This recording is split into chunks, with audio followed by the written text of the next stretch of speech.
வணக்கம் நண்பர்களே, முக்கிய செய்திகளை இந்த பதிவில் பார்க்க போகிறோம்.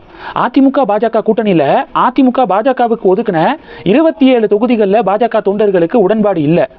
ரொம்ப டஃப்பான தொகுதிகளை பாஜகவுக்கு அதிமுக ஒதுக்கியிருக்கு அப்படின்னு சொல்கிறத விட பாஜக கிட்ட தள்ளி விட்டுருக்கு.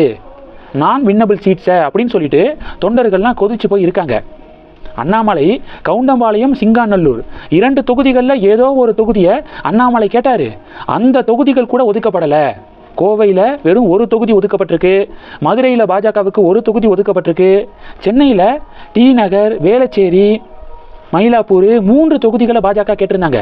ஆனால் மயிலாப்பூர் மட்டும் ஒதுக்கப்பட்டிருக்கு அப்படிங்கிற டிபேட்டு இந்த தொகுதிகள் பட்டியல் வெளிவந்ததுலேருந்து நடந்துக்கு இருக்கு.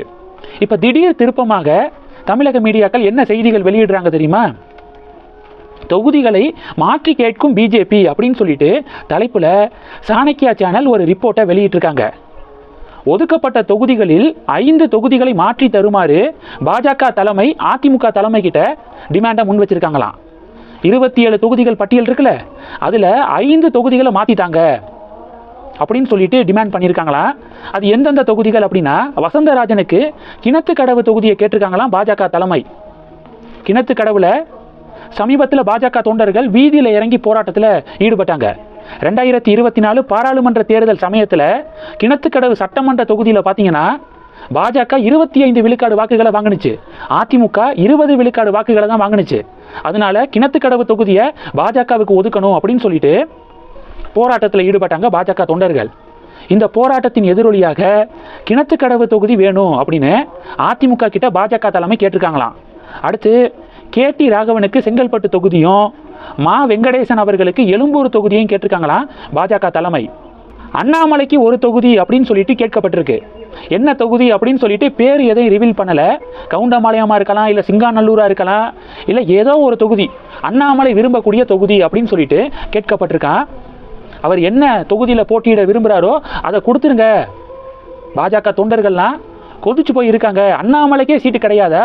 அவர் விரும்பக்கூடிய தொகுதியில் அவர் போட்டியிடக்கூடாதா? நயினார் மட்டும் அவர் விரும்பக்கூடிய சாத்தூர் தொகுதியில் போட்டிடுறேன் அப்படின்னு அறிவிச்சிட்டாரு. அக்கா தமிழிசை மயிலாப்பூரில் போட்டி அப்படின்னு சொல்லிட்டு கேம்பெயினில் இறங்கிட்டாங்க.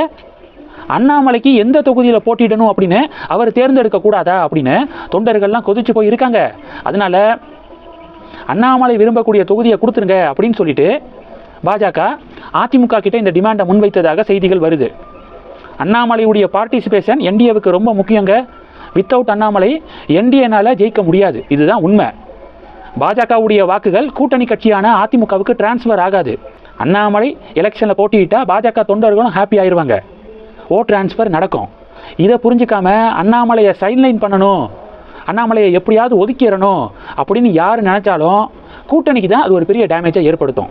பொறுத்திருந்து பார்க்கலாம். அடுத்து இன்னொரு தொகுதி கேட்கப்பட்டிருக்கேன் அதிமுக கிட்ட.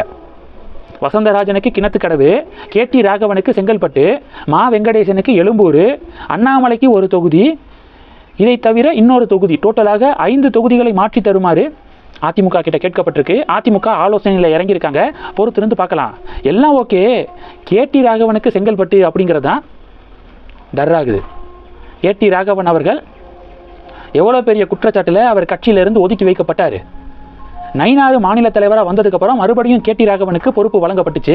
இப்போது கேடி ராகவனுக்கு செங்கல்பட்டு தொகுதியை ஒதுக்கி தருமாறு அதிமுக கிட்ட கேட்டிருக்காங்க. இது ஒரு நெருடலை ஏற்படுத்துது அப்படின்னு பாஜக தொண்டர்கள் பதிவுகள் போடுறாங்க. இது ஒன்று. ரெண்டாவது, லாட்டரி மார்ட்டினுடைய ஃபேமிலியை பற்றி தான் செகண்ட் டாப்பிக்கில் பார்க்க போகிறோம். லாட்டரி மார்ட்டினுடைய ஃபேமிலி மெம்பர்ஸு பல்வேறு கட்சிகளில் சேர்ந்து இந்த தேர்தலில் போட்டிடுறாங்கங்க. ஃபஸ்ட்டு லாட்டரி மார்ட்டினுடைய மனைவி லீமா ரோஸ் இருக்காங்களே, அவங்க சமீபத்தில் தான் அதிமுகவில் சேர்ந்து கிட்டத்தட்ட 1 மாதம் தான் ஆகும். 1 மாதத்துலேயே அவங்களுக்கு சட்டப்பேரவை தேர்தலில் போட்டியிடுவதற்கான சீட்டை ஒதுக்கியிருக்காங்க அதிமுக. லால்குடி தொகுதி இருக்குல்ல, அதிமுக சார்பாக போட்டிடுறாங்க லாட்டரி மார்ட்டினுடைய மனைவி லீமா ரோஸு. அடுத்து லாட்டரி மார்ட்டினுடைய மகன் ஜோஸ் சார்லஸ் மார்ட்டின் அப்படிங்கிறவர் லட்சிய ஜனநாயக கட்சி அப்படின்னு சொல்லிட்டு ஒரு கட்சியை ஆரம்பிக்கிறாரு. எப்போ? 2025 டிசம்பர் மாதம் ஆரம்பிக்கிறாரு.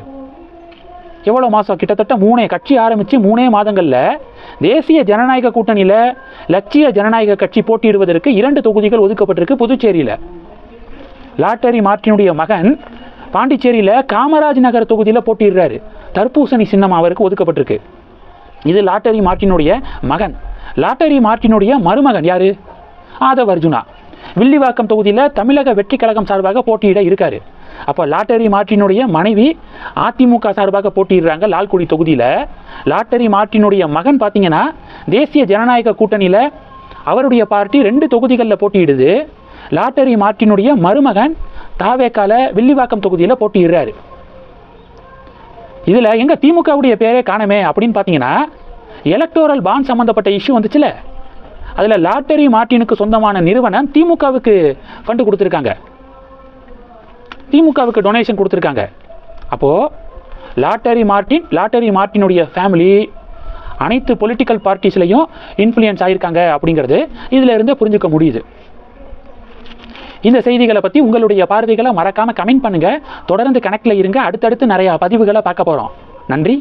ஜெய் ஹிந்த்.